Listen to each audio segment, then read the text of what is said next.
Joining us now is Srikanth Kondapalli, Professor of Chinese Studies at Jawaharlal Nehru University in New Delhi. Srikanth, welcome. Thank you You know, for having me.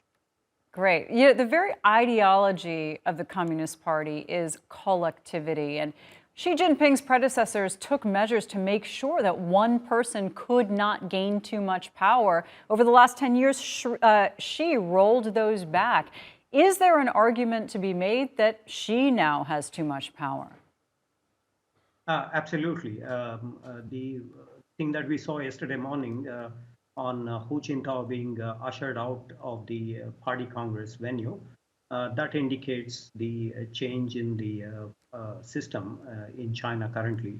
When you look at the pantheon, new pantheon that has come up in the morning today, it indicates to Xi Jinping getting the third term, not very surprising.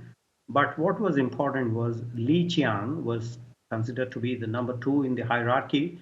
He served in the Shanghai as party secretary, and despite the lockdown that Shanghai has witnessed for such a long period, he probably will become the premier of the state council.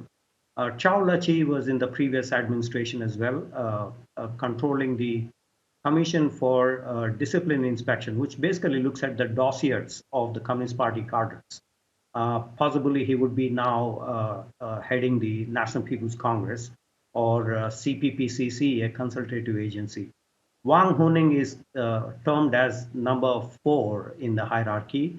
Wang Huning wrote his PhD thesis in Fudan University on neo-authoritarianism, and he went to United States and he criticized the democracy, and he is now in charge of internet security clampdown and other things. Oh, that's interesting. So Wang Huning is likely to be a major figure in this because he was a speechwriter to several leaders before. Cai Chi, the Beijing party secretary, was also given the high position now. And Ting Xuexiang, whose bodyguard was the one who ushered out Hu Jintao, by the way, yesterday. And finally, Li Shi, also,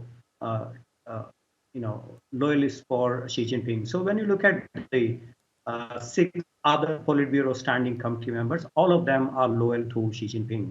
Either they are part of his home province, Shanxi, or they are part of New Zhejiang Army, that is, when Xi Jinping served in Zhejiang province in early 2000s, most of them have been part of that, including Li Qiang and others. So the whole 7 members are with Xi Jinping, and it looks like the next 5 terms are going to be very, very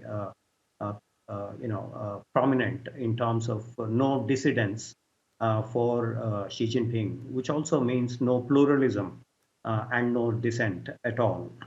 You know, sometimes when I talk to analysts, including former high-level intelligence officials, they like to say that the Chinese system is brittle and that Xi needs to watch out, that there are people within who disagree with him, and that the whole thing could just break apart one day. Do you think that is true, or has Xi now more than ever effectively ushered out any of that brittleness? Michelle, the Chinese system is always has been not very monolithic.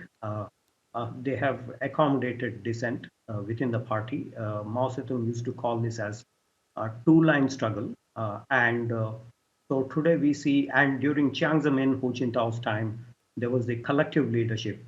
This is because during the Cultural Revolution and after, the Gang of Four amassed a lot of power, and that led to a lot of problems for the Communist Party. So that's the context. You know, when you surround yourself with people who are afraid not to agree with you, there's a chance that whatever missteps you could make could just become deeper and larger. Is Xi at risk of that, or do you think he has sources of analysis that are giving him uncolored looks at the decisions that he could make? Yes, this is a major factor, and I think this would have a lot of problems for the Communist Party in the future, in the next 5 years, because there is no alternative opinion that is factored in. Of course, they have a lot of simulation that is done within the party, within various party circles. But the fact that the entire Communist Youth League leadership has been jettisoned, Li Keqiang, Wang Yang, Hu Yeah. Chunhua, and others have been removed from the hierarchy, indicates that there is no dissent available in this. And most of these are then yes men, no women there, yes men, which suggests Right. then that it will be a problem for the Communist Party in the longer run. Srikanth Kondapalli, excellent to talk to you. Thanks so much. Thanks, Michelle.